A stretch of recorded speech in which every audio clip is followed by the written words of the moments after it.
The call didn't sound urgent. A man reported that his wife hadn't come home. No shouting, no panic in his voice. Just concern. Measured, controlled. He told dispatch she'd gone out for a short walk after dinner and never returned.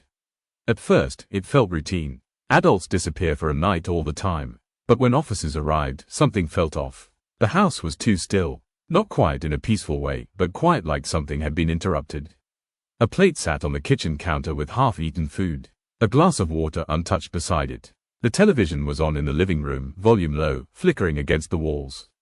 The husband, Daniel, stood in the doorway when they knocked.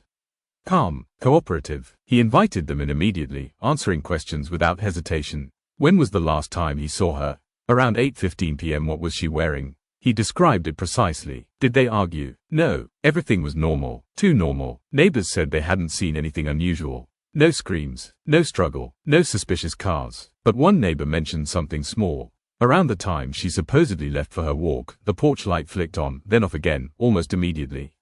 It didn't mean much. At first, police searched the surrounding area. Woods, side streets, nearby parks. Nothing. No trace. No witnesses. No signs she had ever left the property. Then a detective noticed something strange during a second walk through of the house. The floor, near the hallway, the wood looked slightly warped. Not damaged exactly, just uneven, like it had been disturbed and put back. They asked Daniel about it. He shrugged, said the house was old. That answer was enough to get a warrant. When they returned, they pulled up the boards. Underneath was fresh soil, and beneath that, a body, her body. The room went silent as investigators carefully uncovered what had been hidden just feet from where he'd been standing the entire time. Daniel didn't run. He didn't react at all. When they arrested him, he simply asked if they had checked the rest of the house. That's when everything changed. Investigators expanded the search. They found more disturbed areas. Small ones, easy to miss if you weren't looking closely. Beneath a section of the living room floor. Inside a crawl space behind a wall. Each one led to something else. Remains, not just hers. Forensic teams worked for days, slowly uncovering what had been hidden beneath the structure. Some of the remains were years old. Others more recent. The victims were identified as people who had gone missing in nearby towns over the past decade. Different ages, different lives. The only thing they shared was proximity. They had all, at some point, crossed paths with Daniel. A co-worker, a neighbor's friend, someone he'd casually met at a store. He didn't force his way into their lives. He was invited in. Inside the house, investigators found notebooks. Dozens of them, hidden behind a false panel in a closet. Each one filled with precise handwriting. Observations, schedules, notes about the victims' routines. He studied them first, always. He wrote about the best time to approach. The easiest way to gain trust.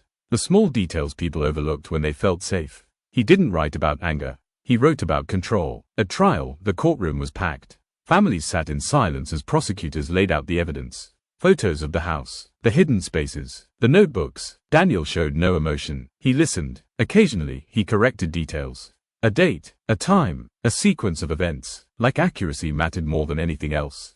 The most chilling moment came when he was asked why he kept them inside the house. He paused, then said, it was easier that way. After the conviction, the house was demolished. The foundation removed. The ground cleared completely. But the land didn't stay empty. Someone eventually built a new home there. New floors, new walls, new life. But the neighbors say the property never quite settled. Lights flicker sometimes, even after repairs. And more than one person has said that late at night, when the house is quiet and the world feels still, there's a strange sense that something is just beneath the floor.